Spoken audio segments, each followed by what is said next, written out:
Je vous prie d'accueillir Kim Rocha. Merci beaucoup et bonsoir à tous ou bonjour à tous. Un vrai plaisir de démarrer cette session sur les dispositifs médicaux. En fait, finalement, ce n'est pas si austère que ça, le dispositif médical. C'est relativement austère, mais on va voir qu'il y a quand même un certain nombre de choses, de questions intéressantes à voir.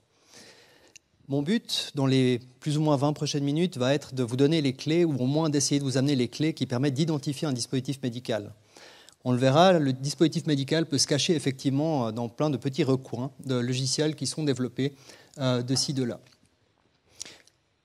Avant d'attaquer le sujet, juste quelques mots par rapport à Veranex. Veranex, c'est un assemblage de 12 sociétés qui a été constitué dans les dernières années et qui a pour but de se positionner comme leader dans le support aux fabricants de dispositifs médicaux. Donc finalement, que fait Veranex? Veranex va accompagner l'ensemble du développement du produit. Hop, je reviens là où j'en étais. Qui va accompagner l'ensemble du développement du produit sur les différentes étapes, depuis l'idéation jusqu'à finalement l'accès au niveau du marché. Donc on va retrouver les différentes activités clés que sont le développement, les activités de vérification, les activités sur les tests animaux par exemple, les essais cliniques, les demandes de remboursement et ainsi de suite. Donc l'objectif est finalement d'avoir un guichet unique qui permet aux partenaires de pouvoir planifier son projet, de pouvoir planifier l'ensemble des étapes du projet. Ceci étant dit, on peut passer au vif du sujet. Alors, j'aime toujours commencer mes présentations avec ce slide. Je le recycle de manière assez générique parce que finalement, je trouve qu'il exprime une idée assez fantastique, qui est celle du dispositif médical. Pourquoi c'est un produit qui est fascinant? Quand on le regarde comme ça, en fait, le dispositif médical, c'est certainement le premier dispositif ou le premier produit avec lequel vous allez interagir. Avant même d'avoir vu ce monde, vous allez avoir des ultrasons, on va vous mesurer, on va regarder comment vous êtes formé, etc. Et en fait, vous n'avez encore rien vu du monde qu'on est déjà en train de vous appliquer un dispositif médical. Et puis ensuite, au fur et à mesure, au gré de votre vie, en fonction de vos fortunes et infortunes, vous allez plus ou moins rencontrer des dispositifs médicaux, améliorer votre ouïe, améliorer votre vue ou que sais-je. Et puis, sans mauvais cynisme, finalement, le dispositif médical, c'est probablement le dernier dispositif auquel vous serez connecté avant de quitter ce monde. Donc finalement, on voit que le dispositif médical nous accompagne finalement toute notre vie, à différents égards et pour différents objectifs, mais finalement, on y est confronté de manière régulière. Donc c'est un produit qui est assez fantastique parce que finalement, il permet de contribuer à l'amélioration de la qualité de vie, il permet finalement de renforcer et de pouvoir accompagner notre santé de manière générale. Les payeurs et les assurances disent peut-être pas la même chose, mais c'est une autre discussion. Le dispositif médical, pourquoi il est utile de le reconnaître, c'est que c'est aussi un challenge réglementaire. Alors oui, c'est un petit peu austère, je vous le concède, mais pas tant que ça. Pourquoi c'est important de savoir si on travaille sur un dispositif médical ou pas? C'est qu'à un moment donné, lorsque vous serez confronté à votre dispositif médical, vous serez aussi confronté à un challenge réglementaire. Finalement, le développement d'un dispositif médical vous oblige à respecter toute une série de normes, de lois, de règles et de processus qui sont établis. Et puis, au fur et à mesure de vos progrès, vous allez obtenir des résultats, vous allez devoir démontrer toute une série d'éléments qui vous permettront éventuellement à la fin d'obtenir le fameux petit marquage CE qu'on aime beaucoup en Europe. Donc c'est finalement le symbole de la conformité européenne, donc c'est que vous répondez aux exigences attendues. Ou alors son pendant américain un petit peu différent, on parle de la FDA, la Food and Drug Administration, donc c'est finalement le régulateur qui vous donne accès au marché. Donc pourquoi il est utile de reconnaître un dispositif médical? C'est simplement parce qu'il y a un certain nombre de règles qui doivent être appliquées et il est important de s'assurer qu'on a envie d'aller sur ce terrain-là avant d'aller sur ce type de développement. Au niveau réglementaire, alors effectivement, il faut bien voir, et vous ne l'avez peut-être pas ressenti, mais dans le domaine des fabricants de dispositifs médicaux, il y a eu une forme de tsunami, de raz-de-marée, ou disons de choc assez brutal qui s'est passé en 2021, qui a été en fait la mise en place d'un nouveau contexte réglementaire. Donc il y a des nouvelles lois qui ont été mises en place au niveau européen, qui s'appliquent par transposition en Suisse. Et puis, ce qu'on peut dire finalement de manière assez simplifiée, c'est que sur la gauche, vous aviez le nombre de pages du précédent texte réglementaire, et puis sur la droite, vous avez le nombre de pages du nouveau texte réglementaire. Alors on dit, comme à l'école, que la quantité ne fait pas la qualité, etc. Ce qu'on voit, c'est qu'il y a eu un renforcement assez significatif en matière d'exigence, d'attente vis-à-vis des dispositifs médicaux, notamment sur la partie clinique, notamment sur les éléments de démonstration, et aussi sur la partie software. C'est-à-dire que le régulateur a découvert qu'il y avait des logiciels, et finalement il s'est dit que tiens, ces logiciels, il faudrait quand même les réglementer un petit peu, donc du coup il a rajouté quelques couches de réglementation par rapport aux dispositifs médicaux qui sont basés ou construits sur des logiciels. Alors, on va faire après, on va faire une petite tentative, mais peut-être juste pour essayer de positionner le dispositif médical, parce que c'est la question à laquelle on va essayer de répondre. Alors, historiquement, le dispositif médical, on le reconnaissait assez facilement. C'était un objet pas très attractif, réservé à des usagers, disons, aguerris, qu'on craignait relativement quand on y était confronté. Enfin, on voyait bien que ça allait être compliqué. Aujourd'hui, on a pas mal évolué. Alors, ce n'est pas beaucoup plus simple. Je ne sais pas si on peut parler de simplicité, ça reste des utilisateurs aguerris dans pas mal de cas, mais on voit que la technologie a énormément contribué à développer ce domaine-là. Et on a maintenant toute une série de dispositifs qu'on va retrouver dans les salles d'opération, qu'on va retrouver sur les patients, qu'on va retrouver à la maison et ainsi de suite, qui seront connectés ou pas, à base de logiciels ou pas. Donc on voit qu'on a une évolution technique assez phénoménale dans ce domaine-là, au même titre que d'autres domaines. Alors comme je voulais l'évoquer, c'est justement la notion de la définition. Alors, il est important, quand on veut reconnaître un dispositif médical, de lui donner une définition, de savoir finalement à quoi est-ce qu'on a affaire. Alors, j'ai demandé à mon collaborateur ChatGPT de me proposer quelques définitions possibles. Alors, j'ai une première définition. En fait, je vais vous passer 3 définitions que je vais lire rapidement. Et puis, on va tenter de voir, vous allez voter à peu près pour définir quelle est celle qui vous paraît la plus juste, ou finalement, est-ce qu'il y a une définition qui est adéquate. Alors, la première définition, un medical device, désigne un équipement, un implant, un produit que les professionnels de santé utilisent pour apporter des soins aux patients. Ça inclut les dispositifs de diagnostic, de monitoring, pour les procédures chirurgicales et pour la réhabilitation. C'est pas mal, hein? On continue. Un medical device, c'est un équipement spécialisé qui est spécifiquement réglementé pour assurer la sécurité et la performance, et qui est vital pour améliorer la qualité dans le domaine de la santé. C'est pas mal aussi. Et puis ma préférée, un dispositif médical, c'est comme une baguette magique pour les docteurs. Ils l'utilisent, disent quelques jargons médicaux, et pouf, vous vous sentez beaucoup mieux. Ça marche aussi pas mal. Qui c'est que pour la première? Levez la main, soyez pas timide. Ouais, une petite adhérence. Pour la deuxième? Ah, quand même. Puis la troisième, bah évidemment, c'est la plus logique. Bon, je vous rassure, ce sera plus simple. Enfin, je ne sais pas si ce sera plus simple, mais disons que le régulateur a prévu de vous donner une définition. Alors, elle est peut-être un petit peu moins sexy ou un peu plus austère, pour reprendre le terme, que celle que je vous proposais. Mais ce qui est important de garder à l'esprit, c'est que le dispositif médical est quelque chose qui est parfaitement défini. Il y a une loi, un règlement sur les dispositifs médicaux au niveau européen qui est transposé notamment en droit suisse et qui définit précisément ce que c'est un dispositif médical. Et ce qu'il y a de fantastique dans ce domaine-là, c'est que chaque mot va effectivement compter, c'est-à-dire qu'on va peser chacun des mots pour déterminer si vraiment on a un dispositif médical ou pas. Ce qui veut dire que cet article, vous pouvez le lire maintenant, vous pouvez le relire demain, vous pouvez le relire après-demain, vous pouvez le relire 100 fois. C'est un peu comme les bons films, chaque fois que vous le revoyez, vous retrouvez toujours une petite interprétation différente. Maintenant, si on veut le faire un peu plus vite, on peut regarder qu'il y a un certain nombre d'éléments qui sont clés. Finalement, un dispositif médical, ça va être un équipement, ou un logiciel dans notre cas, qui est destiné par le fabricant, donc c'est important, c'est l'intention du fabricant, et j'y reviendrai, qui est utilisé chez l'homme. Évidemment, si on l'utilise sur des animaux, c'est moins intéressant dans notre cas de figure, pour des fins médicales. Et là, on a 4 points au niveau des éléments médicaux qui sont définis. Et puis, on précise aussi que l'action principale voulue n'est pas par des moyens pharmacologiques ou immunologiques, c'est finalement pour faire la différenciation entre un dispositif médical et puis un médicament ou une thérapie génique et ainsi de suite. Donc finalement, de manière tout simple, je pourrais m'arrêter là. Si vous vous posez la question si vous êtes sur un dispositif médical, vous lisez cette définition et puis si ça correspond à votre produit, il est probable que vous soyez en train de travailler avec un dispositif de cette sorte. Alors les dispositifs médicaux, pour essayer de les reconnaître un petit peu de manière différente, on les classifie en général en plusieurs domaines.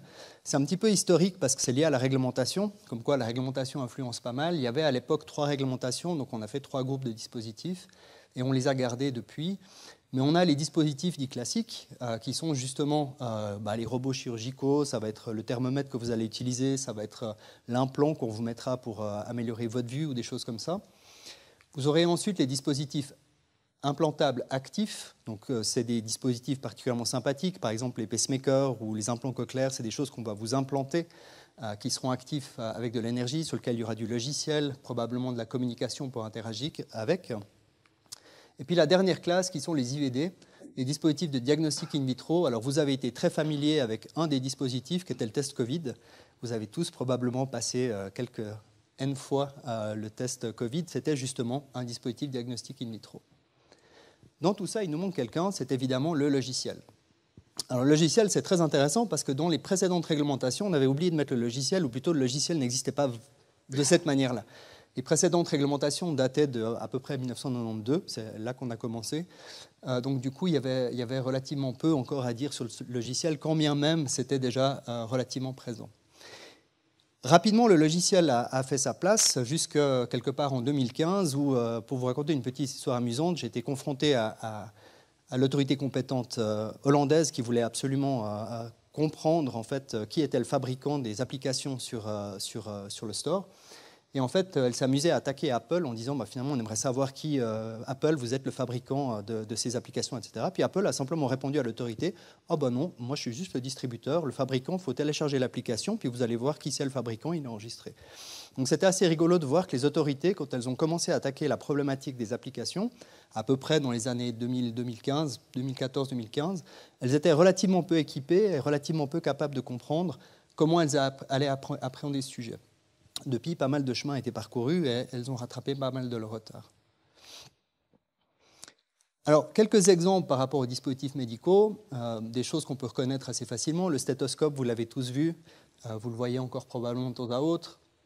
Les pompes, pour les pompes à infusion, les cathéters dans le domaine cardiovasculaire, les implants mammaires, les dispositifs, les hanches qui permettent de remplacer les implants de la hanche, par exemple, les pacemakers, c'est des dispositifs qui sont clairement identifiés comme des dispositifs médicaux. Ça tombe assez sous le sens en voyant ces différents produits, pas trop de doute avec ça. Après, on a des cas particuliers où finalement on aurait tendance à penser que ça pourrait être médical parce que ça s'y approche un petit peu. On a par exemple les couches-culottes, ce n'est pas des dispositifs médicaux. Votre brosse à dents, heureusement, tous les jours, vous n'êtes pas, ou malheureusement, je ne sais pas, vous n'êtes pas tous les jours avec un dispositif médical dans la bouche. Finalement, la brosse à dents n'est pas un dispositif médical. Souvent, on nous le propose, mais ce n'est pas le cas. Après, les équipements de protection, ou les lunettes de soleil, ou les software de wellness. Alors, c'est toujours intéressant parce qu'il faut définir la notion de wellness. On pourra y revenir un petit peu. Et puis, typiquement, vous en avez porté beaucoup, encore une fois, pendant la période Covid. C'était les fameux masques de protection qu'on a d'ailleurs un petit peu oublié depuis, et qu'on portait régulièrement. Alors, il y a une petite astuce, et c'est ça qui fait le côté réglementaire particulièrement passionnant, c'est que, en fait, ce n'est pas tout à fait vrai ce que je vous montre, parce que ça dépend un petit peu de comment on définit l'intention d'utilisation. Si je prends des lunettes de soleil, je viens de vous dire que ce n'était pas un dispositif médical. Bon, c'est établi. Maintenant, si je mets des verres correcteurs, les verres correcteurs, c'est une visée médicale, ça devient un dispositif médical. Si je prends le masque de protection, je vous disais justement que la plupart des masques Covid que vous avez portés n'étaient pas des dispositifs médicaux. Mais maintenant, si vous allez dans une salle de chirurgie et que vous mettez un masque, ce sera très probablement un dispositif médical. La visée du dispositif sera d'avoir une logique médicale. Pourquoi c'est utile et c'est intéressant? C'est que le logiciel que vous allez développer, le logiciel auquel va être confronté, va pas mal dépendre de l'intention que vous allez lui donner ou l'intention qui lui est donnée de prime abord. Et j'y reviendrai encore un petit peu juste après. Après, dans ce slide, c'est que justement l'intention qui est donnée au dispositif, ça va beaucoup dépendre des éléments qui sont communiqués. Donc, par exemple, vous ne pouvez pas, sur votre site Internet, dire que vous avez un dispositif qui est particulièrement efficace pour réduire la douleur, qui serait une indication médicale, et puis dans le même temps, ne pas dire que c'est un dispositif médical. Donc, par exemple, l'autorité compétente va être très intéressée à regarder quelles sont les publications que vous avez faites, que ce soit au niveau marketing, sur les instructions d'utilisation, les promotions que vous allez faire, etc. Elle va regarder les mots que vous allez utiliser, comment vous allez caractériser votre produit. Et puis sur cette base-là, elle va faire sa propre idée. Si vous avez un chemin réglementaire différent que ce que vous prétendez, alors l'autorité compétente va venir frapper à votre porte et vous dire « je ne suis pas tout à fait d'accord avec toi ». Elle le fait de manière beaucoup plus formelle, hein, mais en gros, c'est ça que ça fait. Après, il y a aussi un point qui est important, qui est tout aussi important, c'est justement les éléments qui sont définis dans la documentation clinique du dispositif. Donc le fabricant doit réunir toute une série d'éléments cliniques qu'il maintiendra dans son dossier technique. Et puis on reviendra très rapidement sur la logique des allégations, les claims, qui est le terme qu'on aime beaucoup en bon français, qui est justement toutes les allégations qu'on fait par rapport au dispositif. Alors on en voit un peu de tout, hein. Il y a des dispositifs qui sauvent le monde ou qui sauvent les patients mais qui ne sont pas des dispositifs médicaux. Ça pose quelques difficultés comme je l'évoquais. Et puis on a d'autres à l'inverse qui veulent vraiment être des dispositifs médicaux parce qu'il y a certains avantages d'avoir un dispositif médical mais qui n'en sont pas vraiment. Alors là l'autorité elle vient aussi vous dire pas d'accord avec toi. Donc ce qui est important justement c'est qu'il y a toute la partie technique du produit qui va déterminer en fait son mode d'opération, comment est-ce qu'il fonctionne, est-ce que c'est un dispositif médical ou pas. Et puis, on aura toute la partie, finalement, d'intention du fabricant qui va être donnée là-dessus. Je peux vous donner un exemple assez simple pour illustrer celui-là. Il est un peu... il vaut ce qu'il vaut. En fait, si vous prenez un couteau de cuisine, il n'y a rien de plus bête qu'un couteau de cuisine. Et a priori, le fabricant du couteau de cuisine, ce n'est pas vraiment un fabricant de dispositif médical. Il fait un couteau à pain. C'est le fabricant du couteau à pain. Il va faire un dispositif pour couper du pain. C'est relativement simple. Bon. Maintenant, si je prends ce même couteau à pain et que je l'utilise dans le cadre d'une chirurgie, finalement, le médecin, sous sa liberté thérapeutique, peut utiliser un couteau à pain pour vous opérer, pour vous ouvrir. Ce ne serait pas très pratique et ce n'est probablement pas le meilleur outil, mais il y aurait une indication médicale qui viendrait directement. Donc vous, en tant que patient, étant un peu maltraité parce que finalement, ce n'était pas très adéquat, vous pourriez aller vers le fabricant du couteau à pain pour lui dire « on m'a opéré avec ton couteau à pain, ce qui n'était pas très adéquat ». Oui. Le fabricant vous dira « Ah, ce n'était pas mon intention c'était de couper du pain. Lui, là, il a décidé de prendre le couteau pour faire une intervention avec. » Donc c'est toujours... L'exemple est certes un peu saugrenu, c'est rare qu'on opère beaucoup les gens avec des couteaux à pain, quoique. Mais l'idée, elle est vraiment de déterminer, quand on regarde un dispositif, quelle est l'intention de départ du fabricant. Et cet élément est relativement important, parce que ça permet de décider si finalement on commence la réflexion dans le cadre du sympathique article 2 que je vous ai montré avant, qui était la définition du dispositif médical. On pourrait d'ailleurs faire la tentative de classification avec l'article, mais on fera l'économie ce soir. Passons maintenant au logiciel. Le logiciel, finalement, de manière assez intéressante, ça peut être un dispositif médical aussi, et il y en a de plus en plus. Vous en avez probablement un dans votre poche ou sur votre montre ou quelque part ou à la maison. Donc en fait, on les retrouve à différents endroits. Alors les dispositifs médicaux comme logiciels, on ne leur impose pas de forme. Ça peut être n'importe quelle forme. En fait, ça peut être sous la forme d'un composant d'un dispositif médical. Ça peut être un accessoire qui va permettre de configurer un dispositif médical ou de régler un dispositif médical. Ça va peut-être être un logiciel en standalone qui va permettre de régler ou de réaliser certains traitements. Ça va être des apps sur votre téléphone ou sur votre tablette. Ça pourra même être des web apps qui seront dans le cloud. Par exemple, on a développé, enfin pas nous, mais un client a développé une application avec Google Engine. Donc en fait, le dispositif était entièrement via Google Engine, ça date un petit peu. Et c'était sympathique d'aller valider un dispositif chez Google, parce qu'évidemment, Google ne sont pas très intéressés de nous ouvrir la porte pour nous expliquer comment ça fonctionne leur infrastructure. Donc c'est un petit peu, ça peut parfois générer des petites tensions dans ce domaine-là.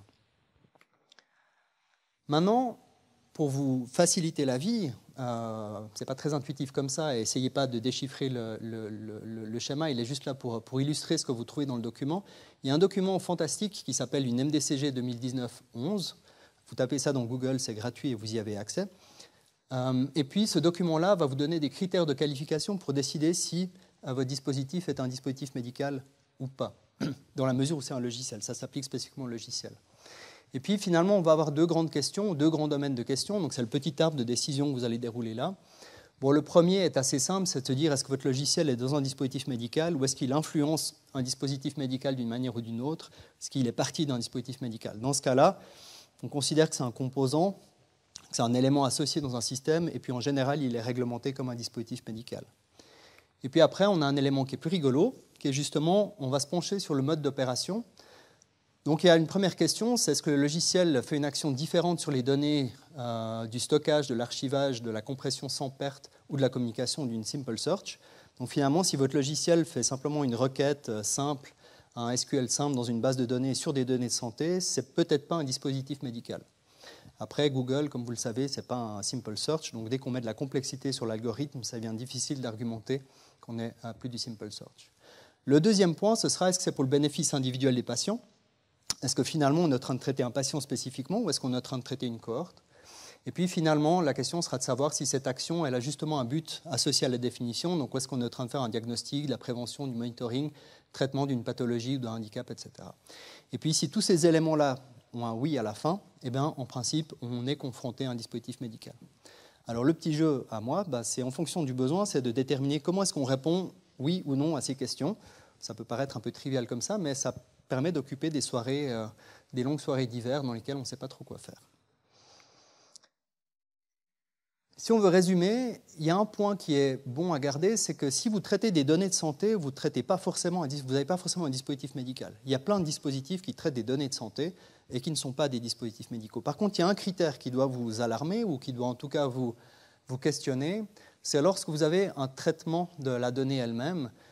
Et finalement, dans la définition, vous allez voir, quand vous décrivez le dispositif, de savoir s'il amplifie, il analyse, il convertit, il détecte, il corrèle, et ainsi de suite. Du moment qu'on commence à faire de l'action sur ces données, c'était un petit peu l'algorithme que vous voyez avant avec la première question, il est probable que vous tombez dans une logique de dispositif médical. Ce n'est pas encore gagné ou perdu, ça dépend, c'est selon, mais disons que lorsque la description de votre produit intègre ces éléments-là sur un logiciel, il est probable que vous devrez traiter cette question. Alors, comme je l'évoquais, on a plusieurs dispositifs et le premier, c'est justement qui est intéressant, c'est que tous les systèmes de gestion de données, comme la gestion des données patients qu'on va retrouver, par exemple CARA pour ceux qui sont du canton de Vaud, ce n'est pas un dispositif médical a priori. Par contre, souvent, ce qui va se passer, c'est qu'on va rajouter des fonctions avancées qui vont permettre de faire des calculs, de la visualisation, de l'interprétation. Et c'est ces petites fonctions qui vont faire qu'on va finir avec un dispositif médical. Même chose avec les outils de support d'aide à la décision. Ce n'est pas forcément des dispositifs médicaux, mais en fonction des fonctions experts qu'on va ajouter, ça pourra le devenir. Même chose avec les outils de gestion d'images, par exemple. Tant qu'on ne fait que de gérer les images, on ne fait pas grand-chose. Par contre, du moment qu'on commence à ajouter des fonctions, par exemple mesurer des éléments sur les images, ça deviendra un dispositif médical. Et puis après, il y a tous les éléments associés qu'on pourra voir, comme les apps pour la dermatologie, les apps pour mesurer les ECG, et ainsi de suite. Voilà, on arrive un petit peu à la fin, donc je vous ai donné quelques clés pour voir qu'est-ce que peut être éventuellement un dispositif médical ou pas. À moi de vous poser finalement une question. Donc on a ici deux dispositifs relativement bien connus. On a l'Apple Watch et l'application qui est associée, ou une des applications qui est associée, et puis on a une Garmin avec l'application Garmin. Alors, qui c'est qui classerait l'Apple Watch dans un dispositif médical? On n'est pas très convaincu, quoique on hésite un petit peu. Hein. Ouais. C'est vrai qu'il y a un peu du rouge là-dessus, donc ça doit être proche du sang. Okay. Qui c'est qui classifierait la Garmin comme dispositif médical? Ouais, on n'est pas trop convaincu. Hein. Okay. En fait, vous avez grandement raison. Ce qui est intéressant, c'est que l'Apple Watch elle-même n'est pas un dispositif médical. Ça ne l'est pas. Par contre, il y a une petite application qui fait la mesure des ECG, donc les électroencéphalogrammes, et cette petite fonction elle-même est un dispositif médical qui a été mis sur le marché, qui a un marquage CE et ainsi de suite. Donc juste, finalement, sur votre dispositif, sur votre montre, qui est vendue par Apple, la montre, a priori, n'est pas un dispositif médical, mais simplement parce que cette petite fonction, la fonction devient un dispositif médical. De manière rigolote, la prochaine application médicale que Apple mettra sur cette montre fera que vous aurez deux dispositifs médicaux sur votre montre. A l'inverse, Garmin, finalement, mesure de la variabilité cardiaque, mesure votre rythme cardiaque, mesure toute une série de choses. Mais Garmin le dit, elle répète, ce n'est pas à vocation médicale. Vous faites du sport, vous faites de la course à pied, vous faites ce que vous voulez. Et puis finalement, ces données, on les utilise dans le domaine du wellness, finalement, donc dans le domaine du bien-être. Alors évidemment, on joue un petit peu sur les lignes, on pourrait débattre un petit peu du sujet. Et puis Garmin, malgré tout, se rend compte que c'est un marché intéressant d'aller dans le domaine de la santé. Donc, ils y avancent un petit peu à reculons, mais ils y avancent quand même. Mais pour le moment, de manière assez simplifiée, on pourrait classer Apple déjà dans du dispositif médical, Samsung aussi et d'autres, alors que Garmin est encore un petit peu en retrait. Voilà, j'ai présenté ce que je voulais vous présenter, peut-être juste les aspects à garder à l'esprit. Alors effectivement, les dispositifs médicaux sont un domaine qui est extrêmement réglementé, régulé, donc finalement il y a un effort conséquent à respecter. Les deux intervenants suivants le présenteront bien mieux que moi. Donc c'est un choix important de s'assurer qu'on part juste. C'est compliqué quand on découvre qu'on a un dispositif médical en cours de route, ça m'est déjà arrivé quelques fois. Vous savez qu'on a développé un produit et puis je suis l'annonciateur de bonnes nouvelles pour dire tiens, votre device c'est peut-être bien un dispositif médical. Et là en général je ne me fais pas des amis. Évidemment, le fait que ce soit un logiciel, ça peut être un dispositif médical. Ce n'est pas parce que c'est un logiciel que ce n'est pas un dispositif médical.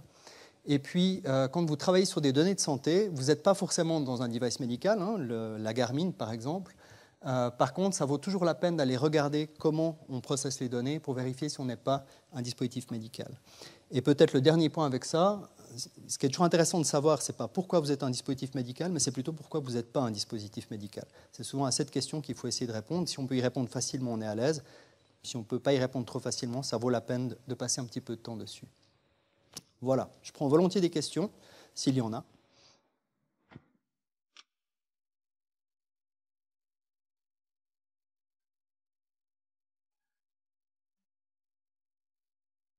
Je gère les questions? Oui. Alors effectivement, je suis passé un peu vite sur cette slide pour ne pas dire que je l'ai loupé.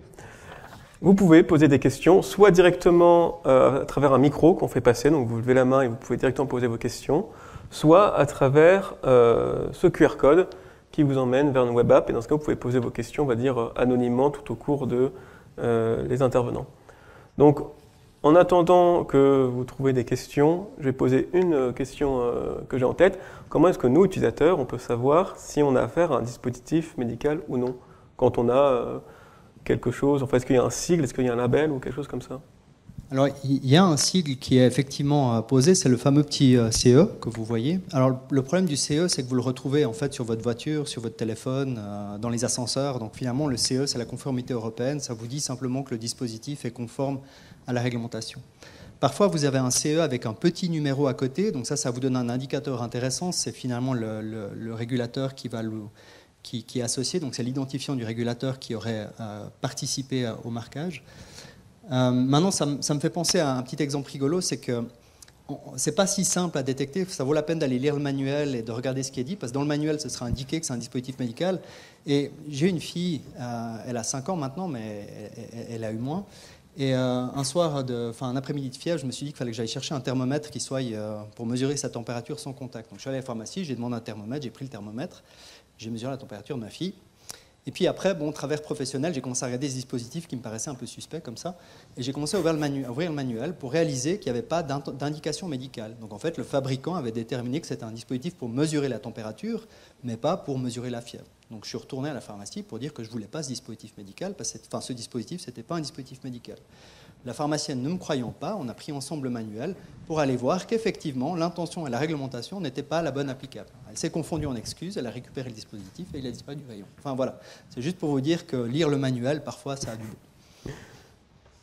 Ok, bon bah voilà, il faut donc lire le manuel de tous nos appareils électroniques. Très bien.